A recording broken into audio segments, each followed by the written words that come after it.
It all starts off with a man named Gregor Samsa. Gregor lives a humble life with his sister Greta and his parents in a small apartment most likely located in Prague. Gregor works as a traveling salesman, or did, before he woke up one morning and found himself turned into a cockroach or a dung beetle? Whatever, he's gross. Anyway, this physical metamorphosis is what starts us off, and we basically disregard it. He works as a traveling salesman but hates it more than anything, especially his boss, who sits on a mighty high throne. He would have quit, but his father owes him a debt. Bug Gregor tries to get out of bed, knowing that he needs to hurry to catch a train, but he's stuck on his back. He's by now super late for that train, and his family starts to get worried. His mom calls to him, but gets more worried by his response, for his voice, for whatever reason, sounds a bit different. Oh yeah, he turned into a monster bug.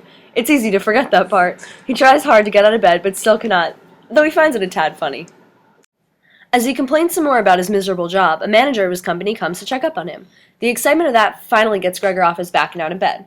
The manager hears the sound of the fall, so he knows Gregor is in there. As he tries to get out of his room, the whole family gets more and more worried, for Gregor is the sole means of income for the poor family. They all try to check up on him, and the manager gets more and more agitated. Soon they wish they had not asked, for he unveils himself in all his glory to a petrified audience. To make everything worse, Gregor sees how startled he has made the manager, so he runs toward him to console him and straighten everything out. The manager sprints away down the stairs.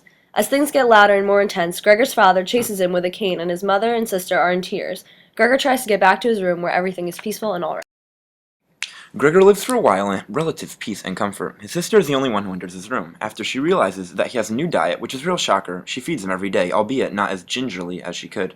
She keeps the room clean too, at least after the wimpy maid calls black magic and refuses to enter the room. That's even with courteous Gregor always hiding under his couch when he has visitors. When he doesn't have visitors, Gregor crawls all around his room on the walls and ceilings and eavesdrops on his family, who thinks he's deaf. Through this, Gregor learns about his new family and how they have recuperated after his change. His father gets a new job, his sister cooks and cleans more, and they get by. However, this calm doesn't last. Mrs. Sampson decides that she really wants to see her son. She is his mother after all, and conveniently, Greta has decided that Gregor no longer needs his furniture and needs her mother's help to clear it out. They move most of it away so to clear space for Gregor to call around. But then the mother realizes how dehumanizing this change is. She fears it will change.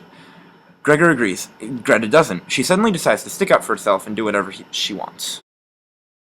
Gregor decides to take action before they take the rest out. He breaks out and latches onto a picture of a lady in furs in the frame he made. This freaks the mommy out, who already had a bit of an aneurysm just from seeing part of his head in a ruffled sheet. The mom is knocked out cold on his couch. His sister is so pissed.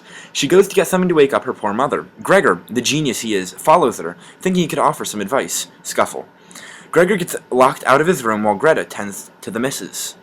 Gregor's dad comes home at that very moment. He looks surprisingly healthy and well to Gregor. He chases Gregor around for a while, trying to stomp him around the room. And then he starts to throw fruit. An apple gets lodged in Gregor's back, which really hurts him. As he begins to retreat, Greta has successfully woken up her mother, who comes storming out of Gregor's room, half naked, passionately embraces him, giving Gregor his window to get back into his room. Things begin to get worse in the Samson manor. The dad is described as a sort of zombie thing who the women need to carry to his bed every night. They don't have enough money for their big apartment. They let their maid go and get a new one who's fascinated by Gregor. She even tries to be nice, calling him things like "you old dung beetle." And who wouldn't want to be called that?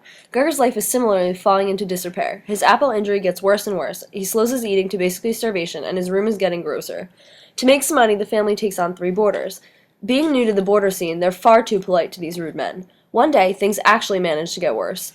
The sister is apparently good with the violin, and the boarders decide one day that they want to hear her play, so the whole family sets everything up and she starts. Gregor is completely swept off his feet, cloth things. He enters this creepy trance as he dreams about taking his sister into his room and consoling her and listening to her play all day. As he does this, he's getting closer and closer and closer to the scene inside the apartment. Eventually, of course, everyone discovers the massive, dirty, and presumably smelly insect thing the Samsons are also boarding, sneaking up on them. The parents try and comfort the boarders and then whisk them away to their rooms. Still, they're super PO'd. They declare that they shan't pay the dishonest Samsa family a single cent and that they're getting the heck out of the apartment for good. Greta has decided to take control of the state of things. She declares that Gregor is just a stupid bug and that he can't continue to degrade their lives. He needs to go. But the lame old Gregor has already begun the arduous task of turning around and going back to his room.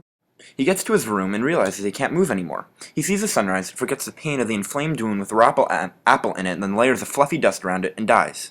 The maid discovers him and disposes of him in some unknown fashion. How does she do it? Regardless, the family's pretty happy with themselves. They fire the maid and get ready for the next chapter of their life. They shall get a new apartment, live normal, bug-free lives, and decide to take a nice trip on the trolley to the countryside, for they can finally all leave the house together. It ends with the parents realizing that the Epic of Gregor has distracted them from Greta's coming of age. She has grown up to be a well-shaped lady, ready to go find a good husband. A fitting end?